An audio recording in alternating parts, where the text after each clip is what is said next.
সুপ্রভাত বন্ধুরা, spend time with Priyanka চ্যানেলে সবাইকে অনেক অনেক ভালোবাসা। কেমন আছেন আপনারা সবাই? আমরাও সবাই খুব ভালো আছি। এখন এই সকাল 6টা নাগাদ হবে। এরম সময়তেই প্রতিদিন আমাকে প্রায় ঘুম থেকে উঠতে হয়। আর প্রথম উঠেই যে কাজটা আমার, ফ্রিজ থেকে মাছ বার করে সেগুলো জল দিয়ে বরফ কাটাতে হবে। কেননা রান্না করতে হবে না 9টার মধ্যেই। বরফ না কাটলে রান্নাই বা করবো কেমন করে। একটা সময় সকাল 6টা 5:30টার সময় উঠতে হয়েছে যখন আমরা পড়াশোনা করতাম। কিন্তু তারপর পড়াশোনা শেষ হয়ে যাওয়ার পর সংসার জীবনে যখন ঢুকলাম তখন আর এই সকাল সকাল ওঠার ব্যাপারটা প্রায় ছিল নাই বলতে পারেন। তারপর মেয়ে হলো, মেয়ে বড় হলো, মেয়ের স্কুল শুরু হলো। মেয়ের স্কুল শুরু হওয়ার পর উঠতে হতো, তাও এত সকাল না, তখন শাশুড়ি মা ছিলেন, শাশুড়ি মা ডেকে দিতেন, উঠতাম।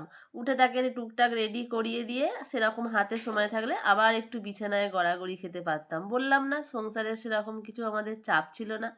তারপর অনেক দিন মেয়ে বড় হয়ে যাবার পর এই সকালে ওঠার অভ্যেসটা প্রায় চলেই গিয়েছিল। তারপর আমার কর্মজীবনে প্রবেশ। আর এই কর্মজীবনে প্রবেশের পর থেকে নিয়ে আমাকে এই রকম সকাল সকাল উঠতে হতো।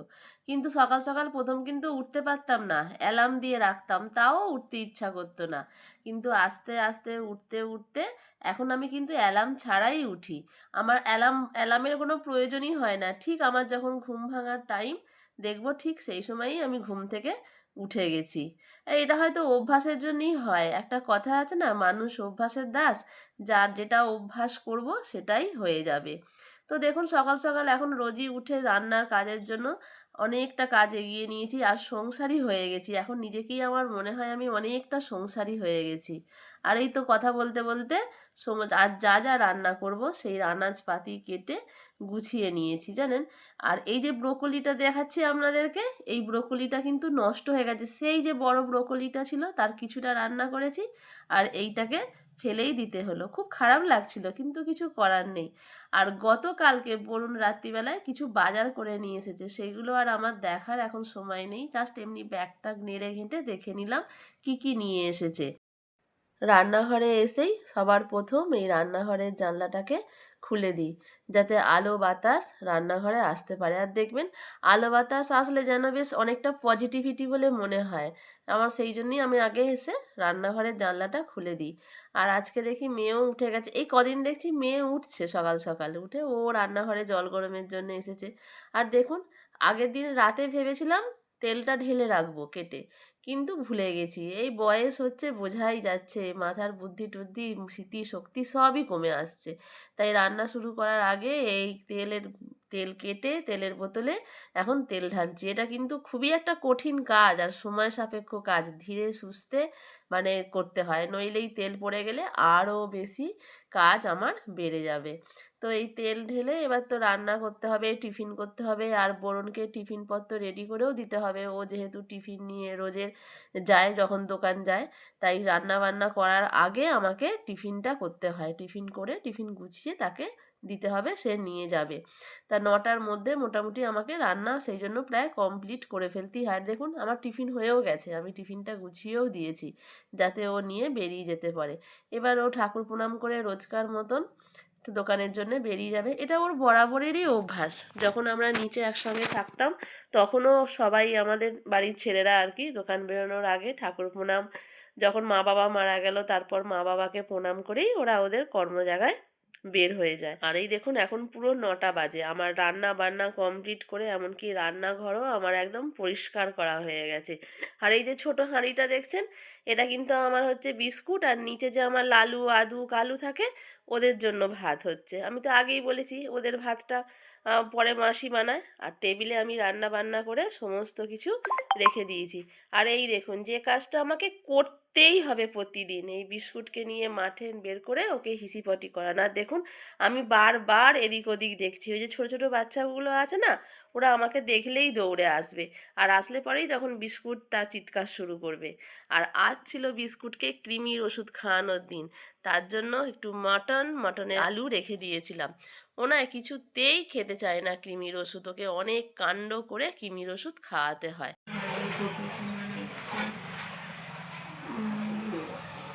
রোদে যাসনিস বাবু, রোদে যেওনি, ওষুধ খেয়েছে। এখানে বসো, এখানটায় বসো, হ্যাঁ বসো, সিট করো, ওখানটায় সিট করো, বসো বসো বসো। হ্যাঁ, গুড বয়। আমার কিন্তু স্নান করে ঠাকুর ঘরে পুজো দেওয়াও হয়ে গেছে। আর এইখানে মাসি দেখুন, সেই যে তখন বাজারগুলো দেখালাম, সেই বাজারগুলো ঢেলে দেখছে কি এনেছে না নিয়ে এসেছে, কোনটা মানে কাটবে বা কোনটা কেমনভাবে রাখবে গুছিয়ে রাখছে মাসি। আর আমার এখানে ভাতও দেখুন বাড়া হয়ে গেছে। আজকে নিয়েছি ধনেপাতা বাটা, শিম আলু সিদ্ধ, এখানে আছে হচ্ছে নোটে শাকের চচ্চড়ি, মাছের তেল দিয়ে বানিয়েছিলাম কিন্তু দারুণ হয়েছিল। আর এই হলো ডাঁটা আলু মাছ দিয়ে তরকারি।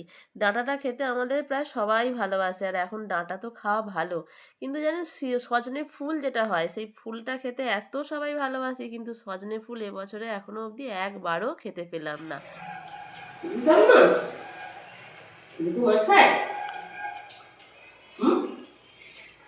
বসে করতে হয়, বসলে মাছ দেবো। তাই তাই মাছের জন্য সিট করে যাও, হ্যান্ডশেক করো, very good. Sit sit sit, high five, very good. এবার এই 6টা ঘন্টা আমাকে স্কুলে ওই বাচ্চাগুলোর সঙ্গেই কাটাবো আমি। কাটানোর পর দেখুন সন্ধ্যাবেলাতে এই যে বিস্কুট ঘুমাচ্ছে, আর আমি এখানে বসে রয়েছি। সন্ধ্যেবেলাটায় আমি এইখানেতেই থাকি, বিস্কুট থাকে মেয়ে থাকে, তাই ওদের সাথেই কাটাই। আর আজকে একটু চাউমিন বানানোর ব্যাপার হচ্ছে, আর চাউমিনটা আমার মেয়ে যা বানায় মানে কি বলবো, আর আমি নিজে তো ভুলেই গেছি বানানো, মেয়ের হাতেই চাউমিনটা খাই। আর সন্ধ্যা হয়ে গেছে জন্য দেখুন ঠাকুর ঘরে সন্ধ্যার প্রদীপও জ্বলে গেছে। আর এখানে রান্নাঘরে মেয়ে চাউমিনের তোড়জোড়ও শুরু করে দিয়েছে। ও নিজে হাতেই সবটা করে, চাউমিন সিদ্ধ থেকে একদম চাউমিন জোগাড় টোগাড় রেডি করা সব কিছুই ও করে। আর সেই সব করতে গিয়ে আমার রান্নাঘরটা যা হাল করেছে একবার যদি দেখেন। হাল যেমন করে তেমন ওই পরিষ্কার করে, আমাকে পরিষ্কার করতে হয় না। আগে করতে হতো, কিন্তু এখন বকা দিয়ে দিয়ে দেখি ও নিজেই এখন একদম পরিষ্কার করে নিয়ে এসে আমাকে সার্ভ করে। সন্ধ্যাবেলার দিকে এই চাটা আমাকে করতে হয় না, ও করে। আর সন্ধ্যার যার যে টিফিনটাই হোক না কেন ও বানায়। এটার জন্যও কিন্তু ভাগ্যের দরকার হয়, যে সন্ধ্যেবেলায় বসে থাকবো, কেউ 1 কাপ চা আর একটু ভালো টিফিন বানিয়ে ধরে দেবে। এটার জন্য অনেক কপাল করতে হয়। কদিন কপালে আছে জানি না, এখন বাড়িতে আছে তাই এটা করছে। যখন আবার অন্য কোথাও ওর কাজের জন্য চলে যাবে তখন আমাকে নিজেই চাটা করে খেতে হবে। আর এইখানে মাসি বসে বসে টিভি দেখছে। মাসি এই সন্ধ্যা থেকে 9টা অবধি এই ঘরেই থাকে, এখানে বসে টিভি দেখে। মাসি টিভি ছাড়া আর অন্য কিছু অতটা তার নেই, মানে কোথাও যাওয়া টাওয়া নেই, সে টিভি দেখতে পছন্দ করে। সে সন্ধ্যাবেলাটা টিভির মাধ্যমেই কাটায়। আর দেখুন চাউমিনটা কি সুন্দর দেখতে হয়েছে না? এখন অনেক রকমের সবজি পাওয়া যায় না শীতের, সেজন্য আরও বেশি সুন্দর দেখতে হয় চাউমিনটা। আর যত না বেশি দেখতে সুন্দর হয়েছে তার থেকেও বেশি খেতে সুন্দর হয়েছিল। আমার খুব ভালো লাগে এই মেয়ের হাতের চাউমিনটা খেতে। তো সন্ধ্যাবেলাতে চা চাউমিন দিয়ে আজকের টিফিনটা একদম জমে ক্ষীর হয়ে গেছে। আবার মেয়ে বানিয়ে নিজে হাতে দিচ্ছে, নিজে হাতে করে খেলে কিন্তু এতটা ভালো লাগতো না। দেখতেন যেমনই হোক কেউ দিলে পরে তার স্বাদটা একটু বেড়েই যায় বানিয়ে দিলে। আর এই তো নিয়ে চলে এসেছে। আর বিস্কুট জানেন আমাদেরকে কিন্তু ডিস্টার্ব করে না সব সময়, ওর সামনে বসেই কিন্তু আমরা চাউমিনটা খাবো, কিন্তু ও কখনো এসে চাইবে না। মাঝে মাঝে খুব দৈবাত যদি ওর মানে খিদা থাকে বা কিছু ইচ্ছা হয় তখন হয়তো একটু বিরক্ত করে, কিন্তু নাহলে অন্য কোনো সময় সব সময় এরকমভাবে ওদের করে না। আর মাসিও ওইখানে, মাসিকেও চাউমিন দিয়ে আসা হয়েছে, মাসি ওখানে বসে বসে চাউমিন খাচ্ছে। আর এই তো আর কোনো কাজ নেই, এরপর রাত্রিরে একটু রুটি করব, তারপর রাত্রিরে খাওয়া দাওয়া করে শুয়ে পড়বো। আজ সারা দিনটা আমার এইভাবেই কাটলো, আর এরমভাবেই কাটে 19 আর 20। তো চলুন সবাই খুব ভালো থাকবেন, আর সবাইকে ভালো রাখবেন, আরও ভালো থাকার নিজেরা চেষ্টাও করবেন। Tata, good night. আর আমার মতো আপনাদেরও কি এই সন্ধ্যাবেলায় চায়ের সাথে একটু চাউমিন, একটু পকোড়া বা একটু ভাজা তেলে ভাজা মুড়ি বা চিড়ের পোলাও বা সুজির পোলাও এরকম কি খেতে ইচ্ছা করে? আমাকে জানাবেন কিন্তু। আর আমার ভিডিও যদি আপনাদের ভালো লাগে আমাকে একটু আমার ভিডিওতে লাইক শেয়ার সাবস্ক্রাইব করে আমাকে একটু এগিয়ে যেতে সাহায্য করবেন। আপনাদেরকে অনেক অনেক ধন্যবাদ আমার ভিডিওটা শেষ অবধি দেখার জন্য।